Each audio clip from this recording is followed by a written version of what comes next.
ചെയ്യുന്നവരാണ് ഭൂരിഭാഗവും. പക്ഷേ റോഡ് ഒബ്സർവേഷൻ വട്ടപൂജ്യമാണ്.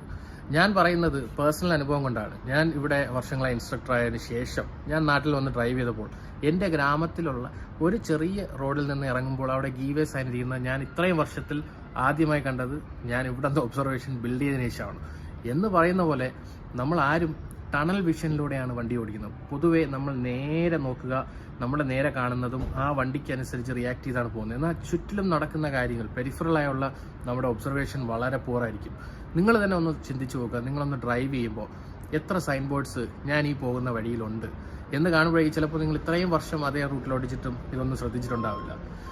രണ്ടാമത്തെ കാര്യം നാവിഗേഷൻ. നമ്മുടെ സാറ്റ്നാവ് വന്നതിന് ശേഷമുള്ള ഏറ്റവും വലിയൊരു ഡിസഡ്വാൻറ്റേജ് ആണ് ഈ റോഡ് ഒബ്സർവേഷൻ.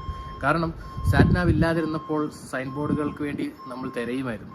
ഇന്നിപ്പോൾ അതിൻ്റെ ആവശ്യമില്ല. അപ്പോൾ അതുകൊണ്ട് തന്നെ ഈ സാറ്റ്നാവ് ഉപയോഗിക്കുമ്പോൾ നമ്മുടെ ശ്രദ്ധ